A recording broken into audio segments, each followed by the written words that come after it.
Hi, Arnie Duncan, Managing Partner, Emerson Collective. I was President Obama's Secretary of Education for the first 7 years of the administration. I know I'm preaching to the choir with this audience, but education has to be the ultimate bipartisan issue. And no one has a monopoly on good ideas, the left, the right, the center. We all have some good ideas, we all have some lousy ideas. But there's nothing Republican or Democrat or liberal or conservative about reducing the dropout rate and getting more young kids access to pre-K, more people not just going to college, but graduating. And if we want to have a strong nation, if we want to have a vibrant economy, if we want to have a civically engaged, participatory democracy, the only way I know how to get there is to provide an opportunity for a high-quality education for every kid. And all of us have to put egos, ideologies to the side and work together to give kids and families that chance. And if we can't come together behind this, shame on us. Shame on us. Ladies and gentlemen, you're in for a treat. You have an extraordinary panel of educational pioneers, visionaries, people of real courage, and I'm just so pleased to say personal friends of mine. Dr. John King, my successor, who was a much better Secretary of Education than I ever was, personal friend, someone I have so much respect for. Governor Hunt, not just someone I've learned from, but just a true hero of mine, someone who has been at the forefront of driving education improvement, achievement, working in a bipartisan way. Former governor and current senator of Virginia, Senator Tim Kaine. He and his wife, who's a good friend, have devoted their lives to increasing educational opportunity, serving those who need the most opportunities and who are often given the least. Former governor of New Mexico, Susana Martinez, who worked so hard in a difficult state to drive real results and to increase opportunity for kids. And a man who helped to mentor me and who took an interest in me when I was just a young superintendent in Chicago. And I'll never forget his kindness and his humility. The former Secretary of Education, former Houston School Superintendent, Dr. Rod Paige.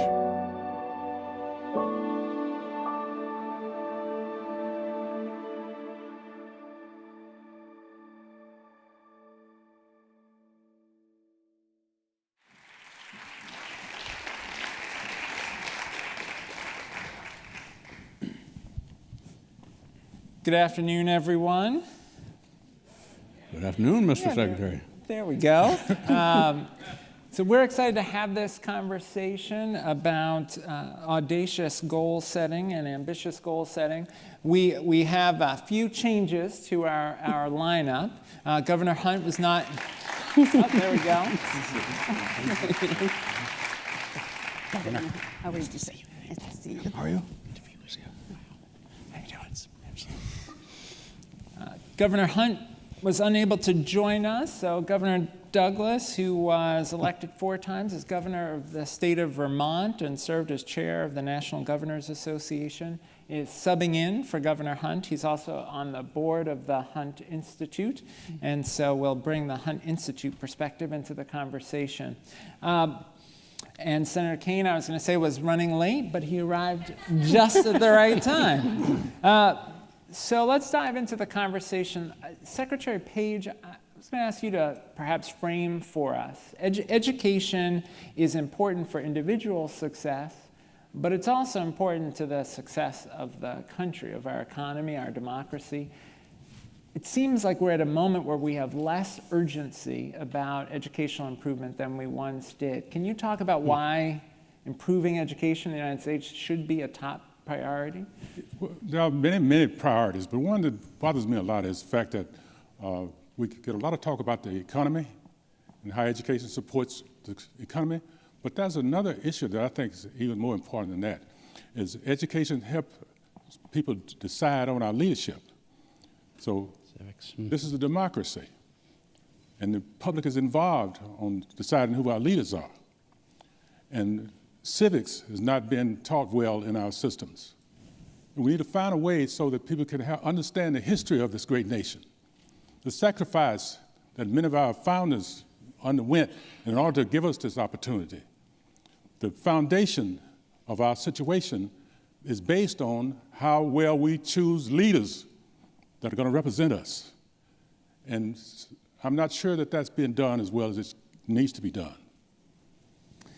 Governor Martinez, when you were governor, you made education a priority, and you invested significant political capital in trying to improve educational outcomes. Why did you decide to do that? And what kinds of measures were you looking at to figure out whether you were making as much progress as you'd hoped? Thank you so much for having me. I appreciate it. And yes, as governor, I did make education one of my priorities because actually I am an example of the American dream. Because of the education that I received, because of the emphasis in my home and those teachers that I had. And we all can remember the great teachers that we had in school and high school, grade school, college. We can remember the ones that were impactful in our lives, and we can also remember the ones that weren't so great. And so with that, I wanted to make sure that the same opportunity was available to all our kids. We're a poor state. And so we have a lot of students who don't have that opportunity that I had. And I wanted to make sure every single child, I know every child can learn. And so one of the things that we did, I knew it was a hot stove politically, but I was willing to spend my political capital where it mattered. And I said every single sentence has to start with, what is in the best interest of the students of our state is for us to do X. The best interest, because they are not Democrats and they are not Republicans. And the polarization of our political system is stifling what our nation is actually based on, and that's opportunity. And I want kids to have the same opportunity that I had. And we measured progress, we measured our teachers, and it became a hot potato. However, every industry, we evaluate our employees. We evaluate if you're a plumber, is this leaking or not? We evaluate people who are serving our food at a restaurant, and if we get great service, whether we do, reward them with an extra tip it shows how good a job they do. And our teachers, they're the second most important group of people outside our family. So why wouldn't we treat them as the professionals that they need to be treated as, and also pay them as they deserve to be when they excel and the students are learning? That's the focus, is that they are learning. And so we did do evaluation of our teachers. It was a percentage of their growth. We actually made sure, do we have those teachers that excel, are proficient, near proficiency, need some development. But we didn't want to fire anybody. We wanted to give them assistance. And so we had professional development. It wasn't something to fear. We ended up with growth of 11% graduation rate. We knew kids had to read by the 3rd grade. And so holding back a child in kindergarten or 1st grade, or giving them the tools so that by the time they leave 3rd grade, they can read to learn for the rest of their life. That was a cornerstone for us. And I took the political capital, but I was also able to cross party lines and made it focus for them to vote for laws, such as grading our schools A through F, instead of these squishy terminology that gets used. Every parent knows that's an A school, or that's an F school for 5 years in a row. I don't want my kid going to that one. And so that parents can choose, and there is a law that says, if you're not satisfied with your school and how it's performing, you can locate your student in another school, and we have to transport them there. So we really made some drastic changes, had our graduation rate move up by 11% during my time as governor. Now, the first 2 or 3 years, they were tough. But when we saw the data, and I am a data-based person, data research, what's working, what isn't working, and how do we adapt it into our culture. We are the only minority-majority state in the country, with Native Americans, Hispanics, African Americans, Asian, and that is our majority population outside the white population. And so it has to also fit within the type of population you have. Poor kids, that was not an excuse for them to have an inadequate education. They were the ones that were the hungriest to get a good education. And they excelled from a 43% graduation rate in one of my counties, one of the school districts, to an 81% graduation rate by the time I was done with 8 years. They were so proud of themselves. So we would have great big parties and band and cheerleaders and music and dancing, and they knew they could shout out from the top of the stadium and saying, "We are champions." And I'm like, yes, you absolutely are. Governor Douglas, you hear Secretary Paige's passion about the central role of education to protecting the strength of our democracy. You hear Governor Martinez's passion about the difference education can make in the lives of students.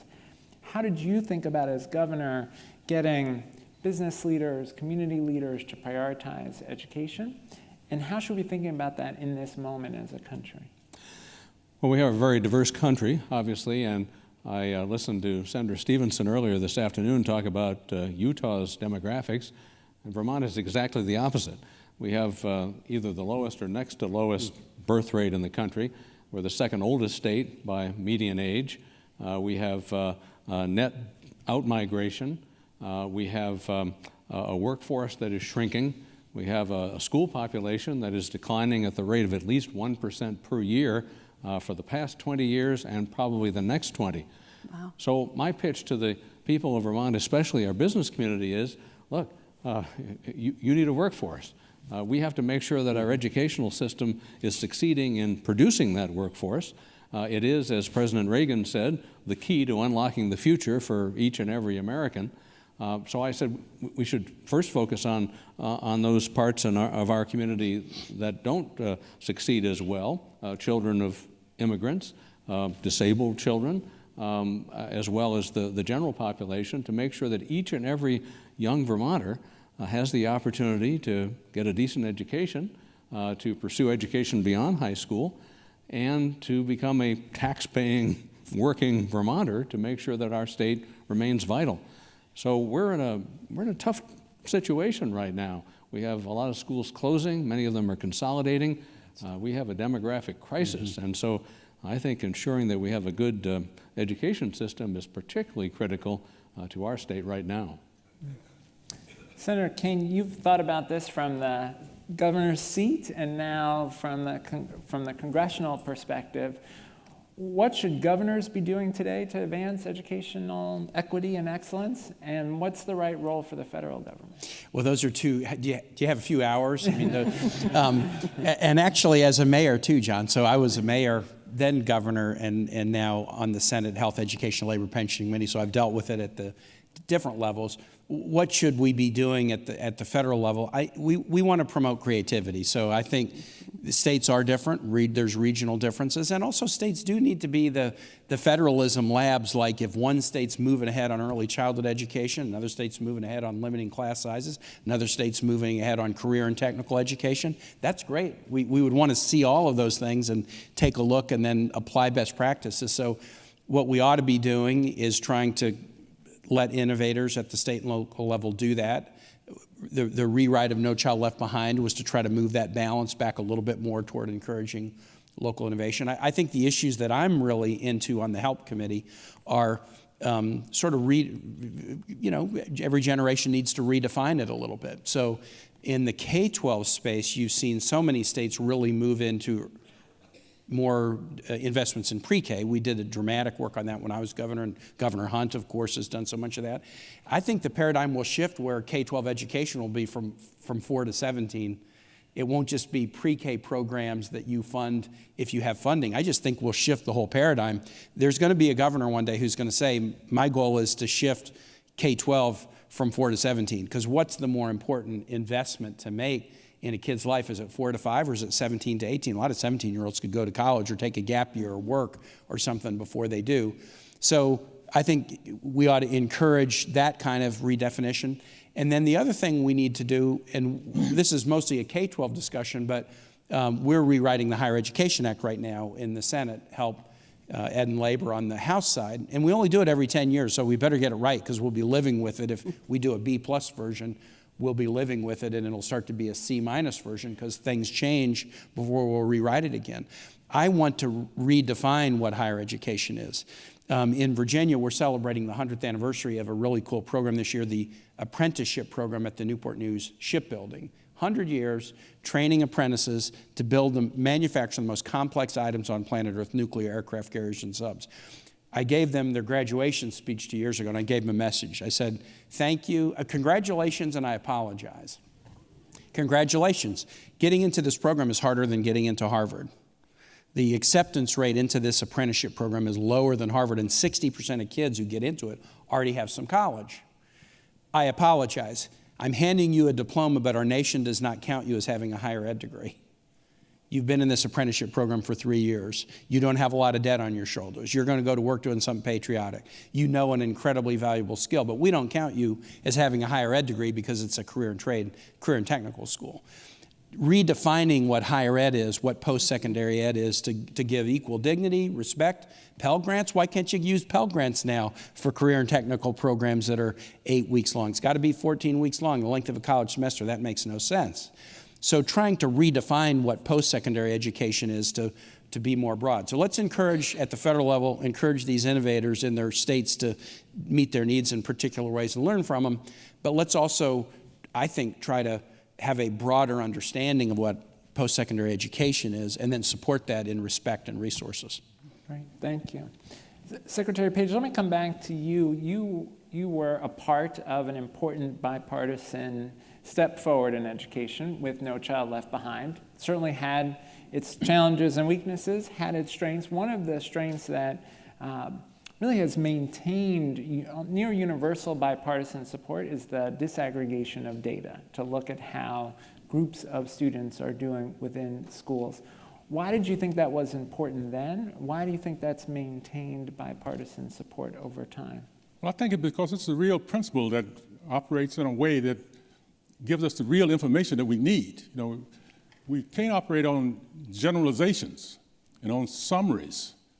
We need to have data that speaks specifically to the individual child, the individual school, the individual county, the individual school district. We need to have information that sharply points us to where we can get information going to the right place where the need is made.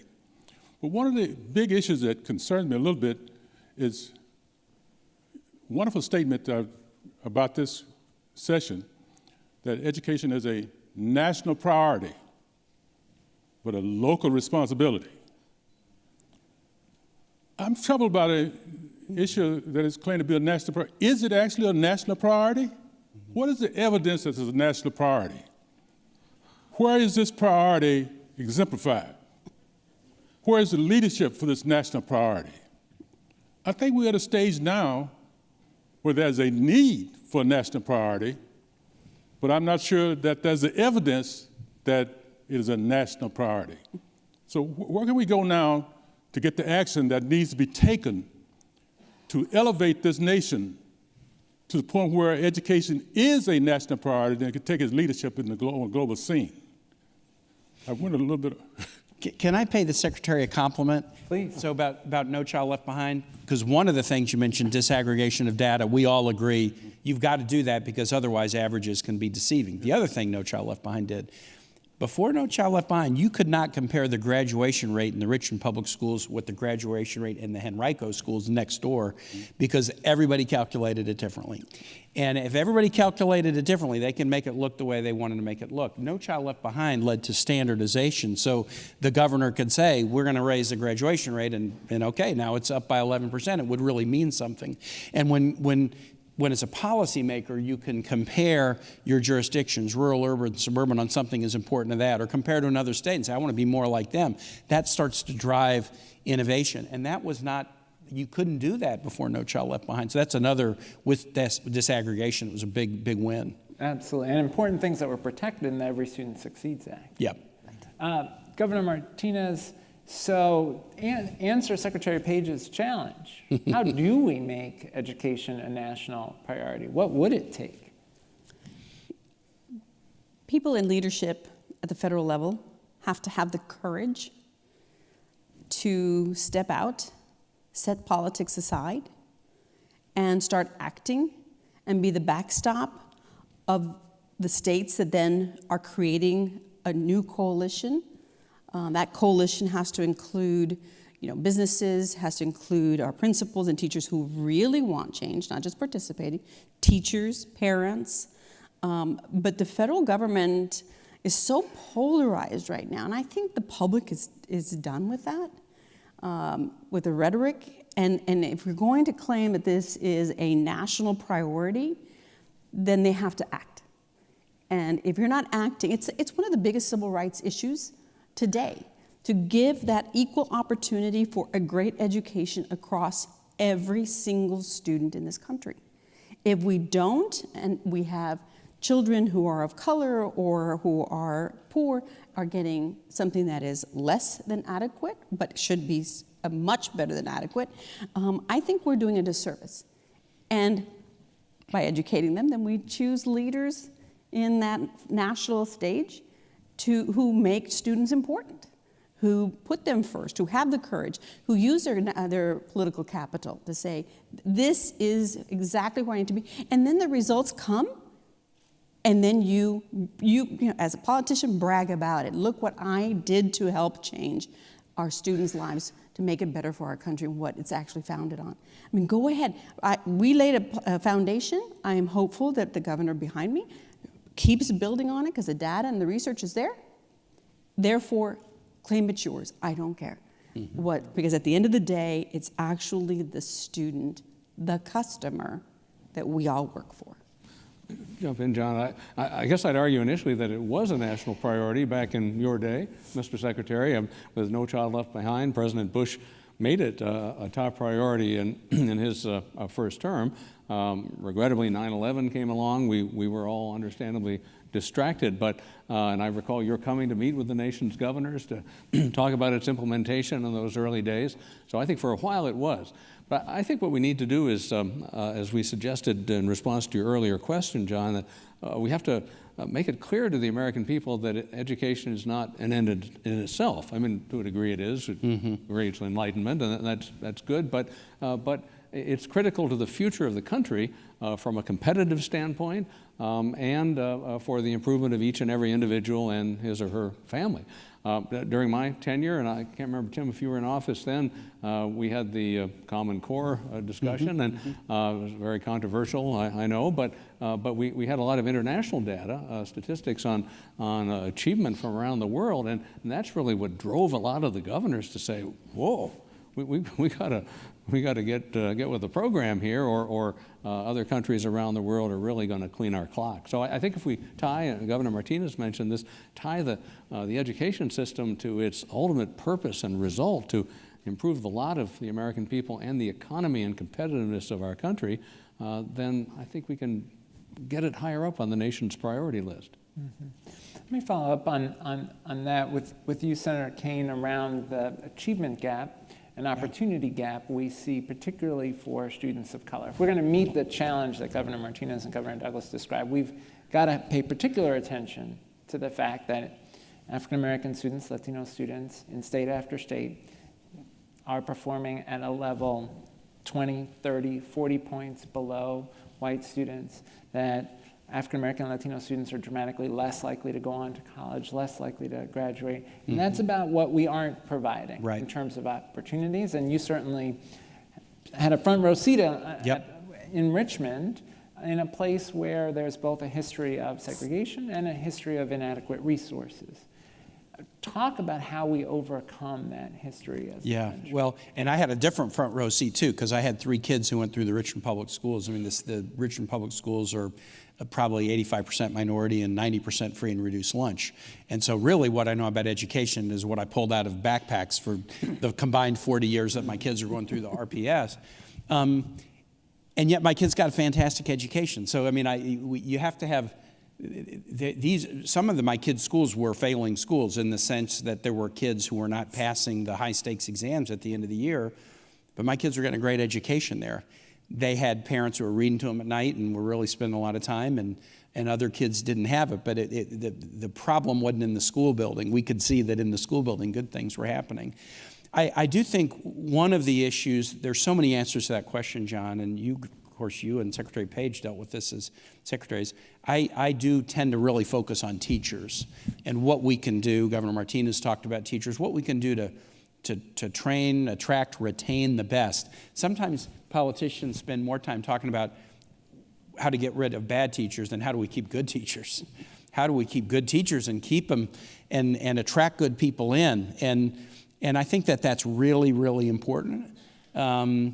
whether it's extra salary supplements for folks who go into schools that are the tough schools, the notion of turnaround teachers, master teachers, things like that. Some of the high stakes testing can create perverse incentives where teachers are maybe less wanting to go into schools that have high poverty populations because it's going to be harder to get the numbers up. Go to a suburban district, it's going to be easy to have great test scores, so you have to account for growth in these models. But again, we've got a real opportunity for this. Higher Education Act rewrite, Title II is teacher training. So Title II of the Higher Ed Act is how we train our K-12 teachers in the schools of education. And so this is an opportunity right now, as we're working on Higher Ed Act reauthorization, to think about teacher training. And there's all kinds of interesting strategies for that. You can, for career and technical education, which is a passion of mine, my dad was a welder, the path into being a great career and technical teacher might be a little bit different than the path to be a great English teacher. So you have to respect paths. We have classroom aides all over this country who don't have teacher certifications, but are fantastic with kids. Anybody knows if you see them, they're fantastic with kids. What can we do to get those classroom aides up the next level and get their certification so they've already demonstrated they know what to do in the classroom. Let's get them their certifications. What can we do at HBCUs or minority serving institutions to make sure that kids see people like them at the front of the classroom? That's also, that can be a real motivator. So I think that's the way that you deal with some of the inequities is how do you make sure that some of the kids in the toughest schools and toughest neighborhoods have some of the very best teachers. Mm-hmm.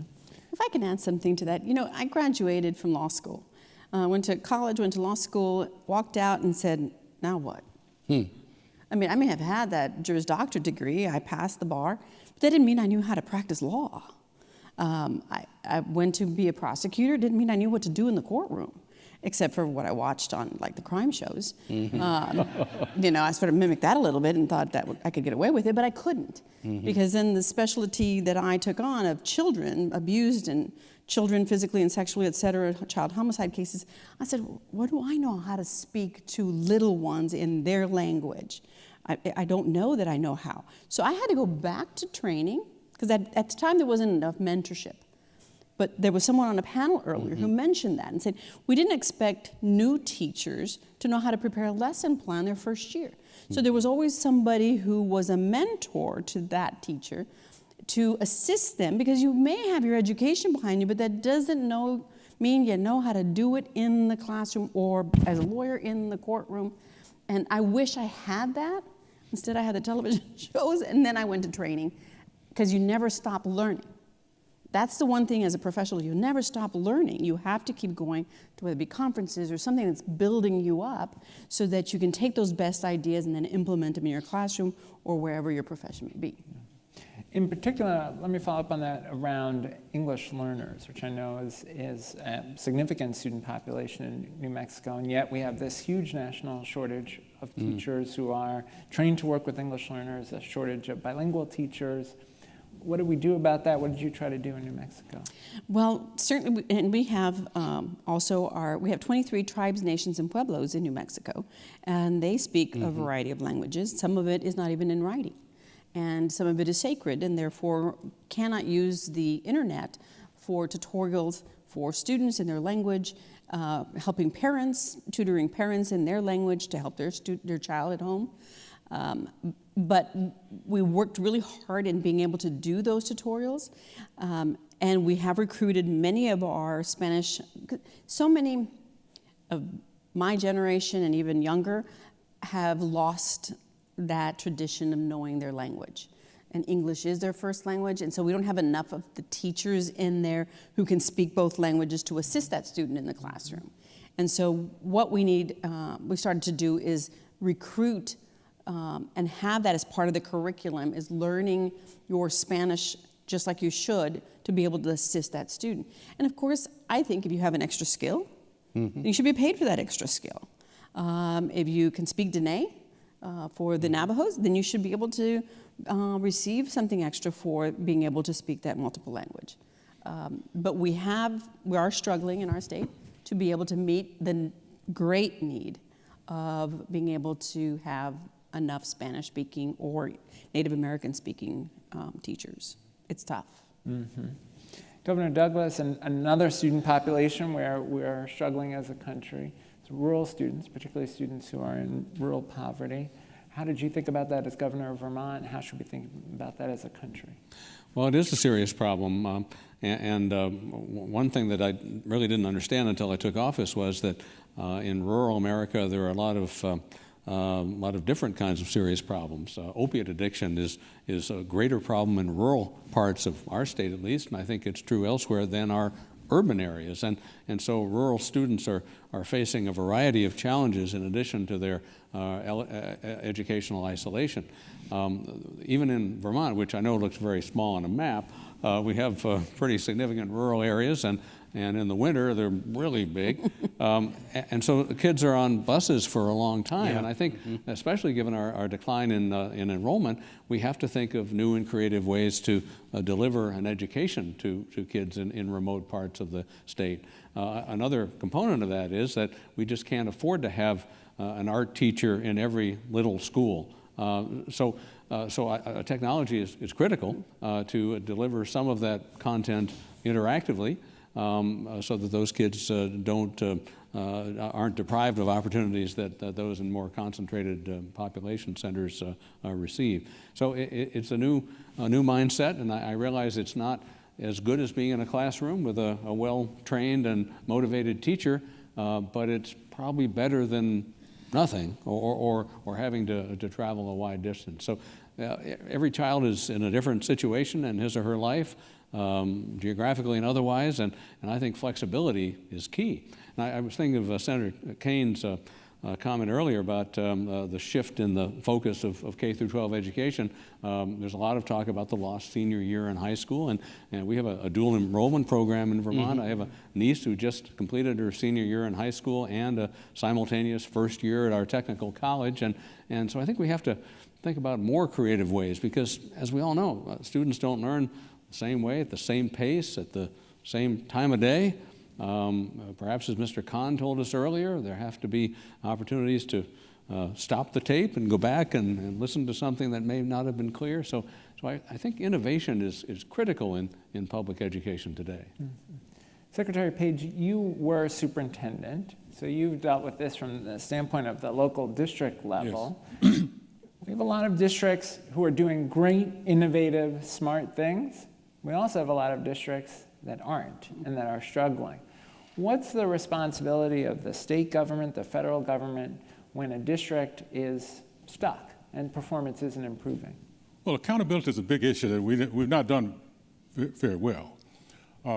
We don't learn from each other very well, because there are islands of excellence all across the nation where the districts are performing well, students are learning, things are happening there. There could be a district next door that won't learn from those practices. So this system of getting the best word out on what actually happens seems to be based on something other than the actual need for the performance that we're looking for. So it's probably more complicated than just that. We need to find a way that the system can advance things that work well and get rid of things that don't work well. So part of this is a governance problem. Part of it has to do with how they operate. Part of it has to do with old practices going away and new practices coming in that can actually help things happen. This is a much more complicated undertaking that I think we give credit for. We need to have some really high quality thinking around the operation of schools now, which is much different now than schools were when I was a kid when coming through. This is a different world. Teachers are faced with different kinds of problems. There are different kinds of solutions there. There are different methodologies available. This is a very complicated situation that we need just some really high quality thinking around. When you say a governance challenge, say more about that. What's the governance? What are some of the governance challenges that you see? Well, first of all, I don't know if I should do this or not, but I think because we have a system, because of the 10th Amendment, where the states are the unit of responsibility for our education. the governors are the leaders of the states. So that's really where the point comes to a head. But then you have to look and answer the question, how did the governors get there? And they got there because they were elected by the public.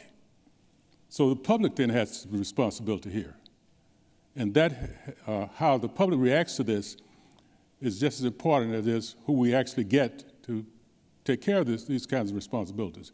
So the problem doesn't reside in any one particular point. It's all of us are involved in this. All of us need to be stimulated to understand the importance of education, how important it is not only for the welfare of the individual families and the children that go to school, but for the entire country.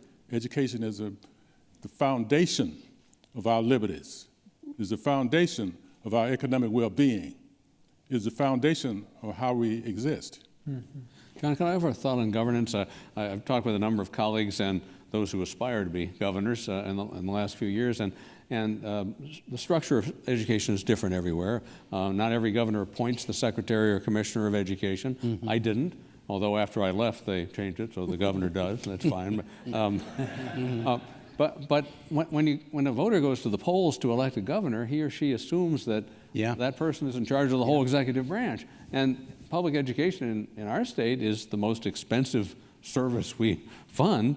So I think gubernatorial leadership is key, whether you actually have the power or not, because that's what the people of the state expect.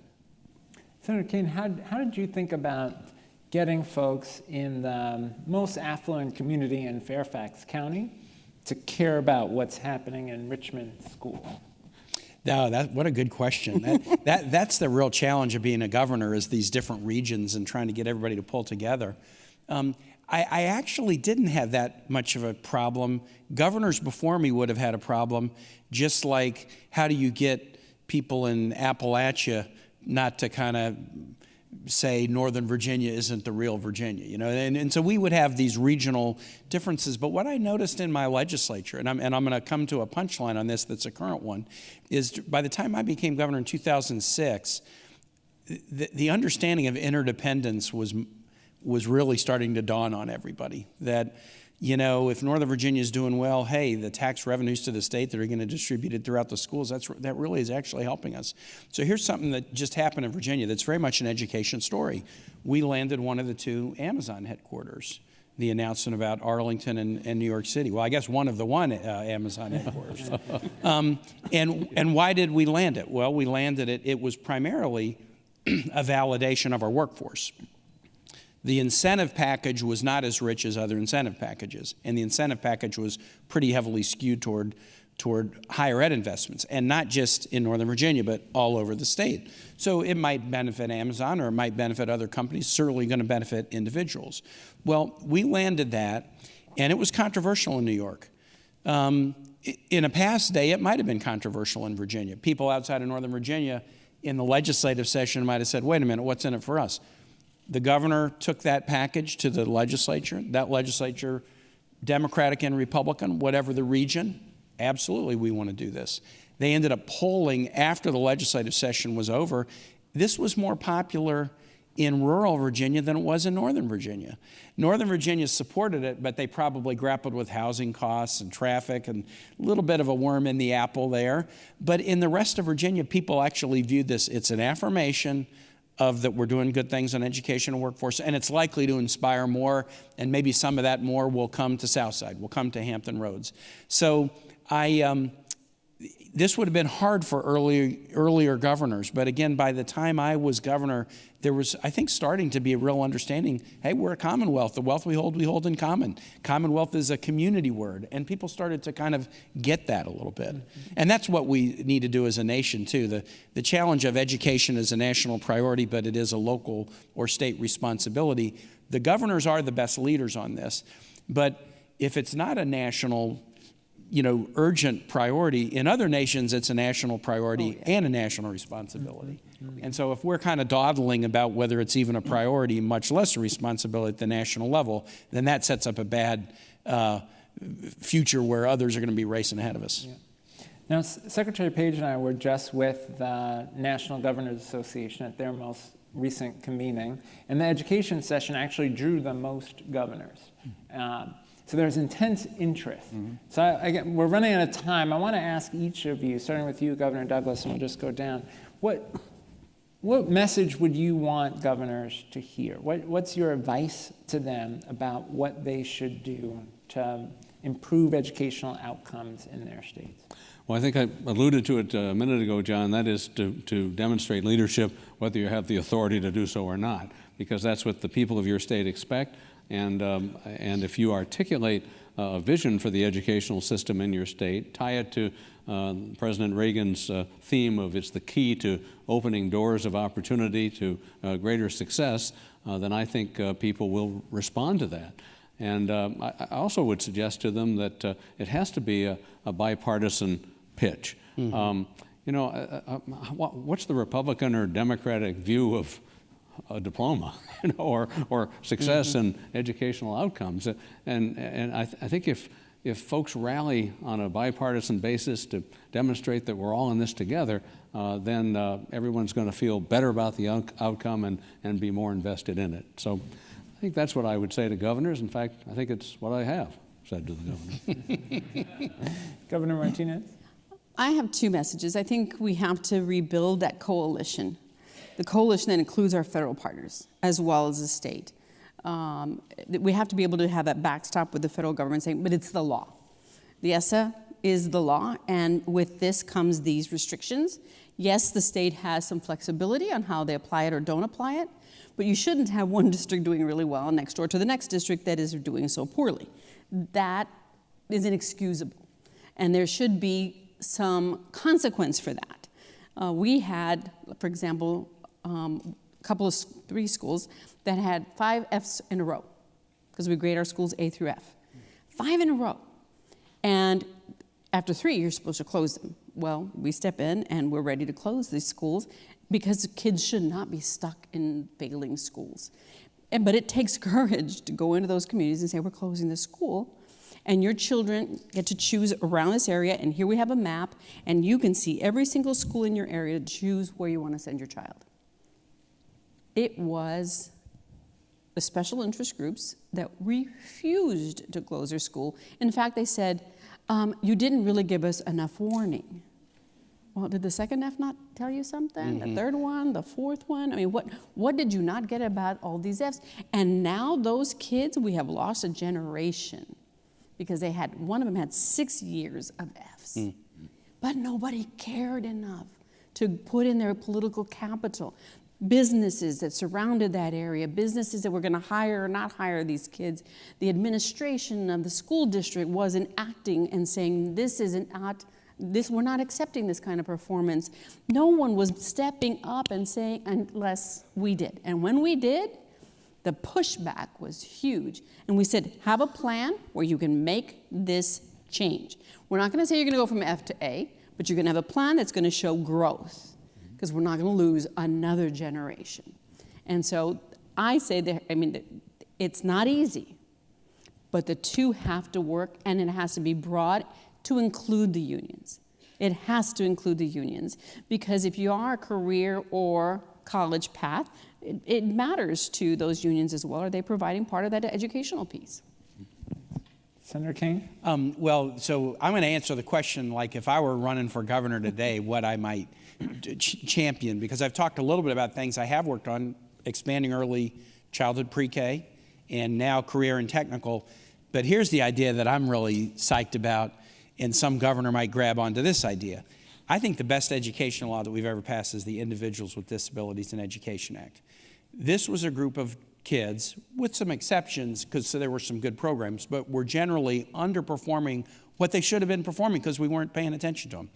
And the IDEA passed, and even though governors fairly gripe about unfunded mandate and too much paperwork, et cetera, nobody has ever said we should repeal the IDEA. No, it was so obvious. What's the core of the IDEA? If you are identified with a disability, you get an individualized education plan. Why do you have to be identified with a disability to get an individualized education plan? I actually think the genius of the IDEA is soon going to be recognized as, well, that should be for every student should have an individualized education plan. Now, teachers don't like massive amounts of more paperwork. You'd have to figure out a way to do it. But we now, with technology, can individualize education. And I think it was earlier, people proceed at a fast path or a slow path. You might have a kid who proceeds at a really fast pass in math and a slow pass in a foreign language. So why not make it really individualized? And I think it will be cool if the innovation that was for kids with disabilities becomes the germ of an idea that actually spreads to be the core of education going forward. So if I were running for governor now, I think I'd pick up that idea and do something with it. Great, thanks. As I understand your point of view, you said, what would we say to the governors? I think I would say that 10th Amendment of our Constitution delegates leadership to the governors for the individual states. And I'll be brief. My comment would be to the governors, assume that leadership.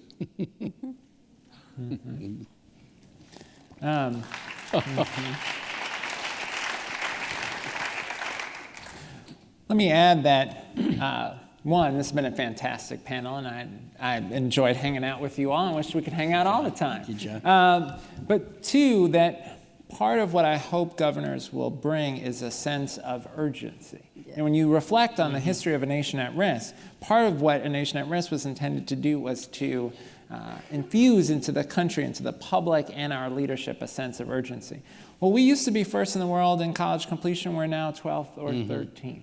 In every state in this country, we have jobs that are sitting unfilled because we don't have folks who have the skills that are matched to those jobs. Even though many of our highest needs communities, we have youth unemployment rates, particularly for young men of color, that can be 40%, 50%, and yet there are unfilled jobs because folks don't have the skills that they need.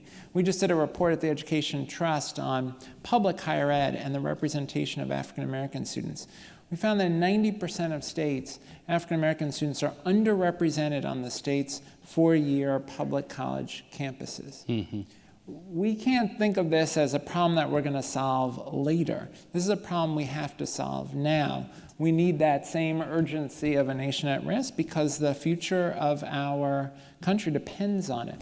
Thank you all so much for being a part of this conversation. Thank the panelists, please.